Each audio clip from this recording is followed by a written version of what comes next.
Okay, today we're diving into a theological perspective that argues for a return to what it calls a first century Christianity.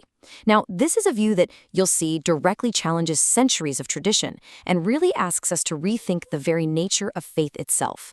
So let's jump right in. Right off the bat, the source material we're looking at makes this really crucial distinction.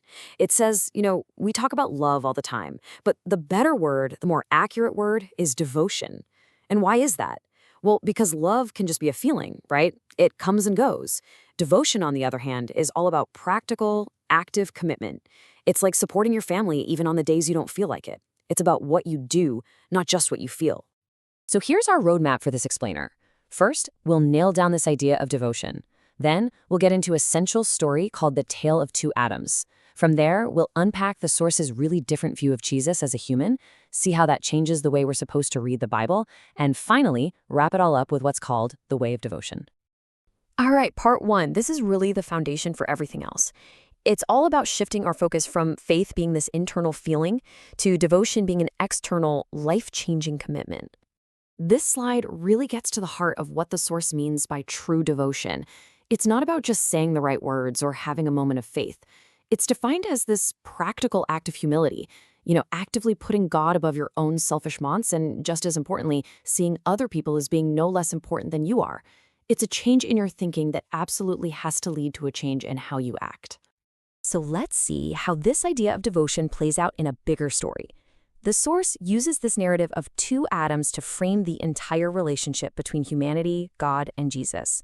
And at its core, it's really a story about one thing: pride versus humility. And here's the contrast laid out plain and simple. The first Adam's fall isn't just seen as simple disobedience, it's an act of pride. He wanted to be equal to God. Now the last Adam, Jesus, is presented as the total opposite: a human who through his humble devotion became a servant of God. According to this view, this flips the whole story. It's not about God becoming a man, but about a man showing all of us the way back to God.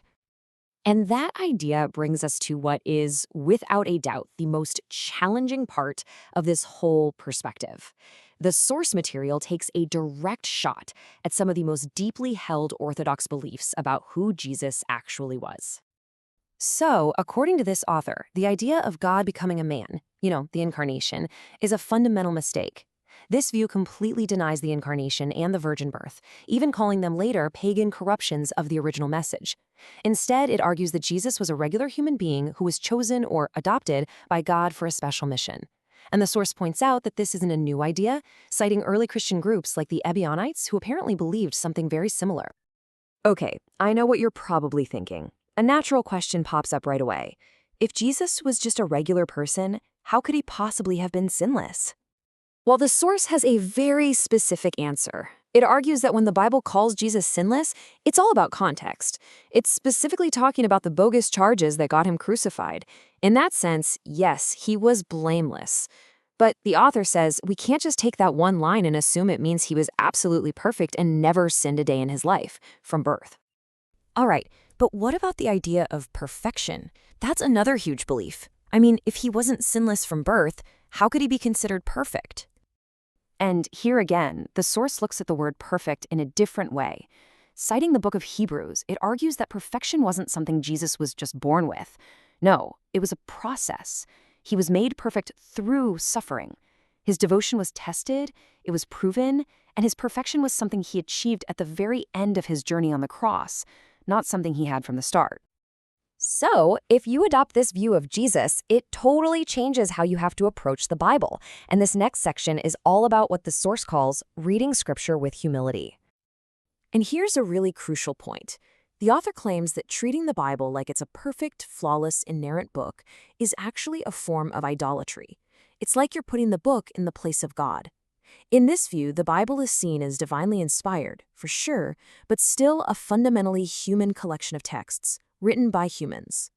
So how are you supposed to read it then? Well, the source suggests a four-step approach that basically encourages you to be a really active, critical reader. First, question any single translation, because none of them are perfect. Second, look at different ancient manuscripts and their variations. Third, you've got to dig into the history and the culture of the time. And maybe most important of all, be honest about your own biases, the theological lens you're bringing to the text. And that brings us to our final section, where this all comes together.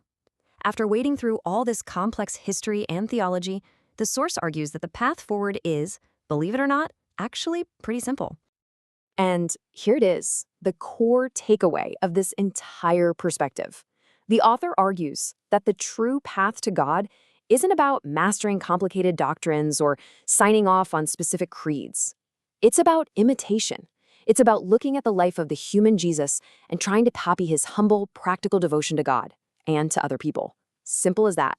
From this point of view, the gospel, the good news, is also simplified. It's not, as the author puts it, about a crucified God, a concept they actually call a pagan blasphemy. Instead, the good news is simply the message of the resurrection. Jesus' resurrection is presented as the ultimate proof, the ultimate hope that we too can have life in the world to come. Ultimately, the source's entire argument is that Christianity started as a simple path of devotion that got way too complicated by theology over the centuries. And it leaves us with this final, really thought-provoking question to chew on. Is it possible that sometimes the simplest explanation is the one that's hardest for us to accept?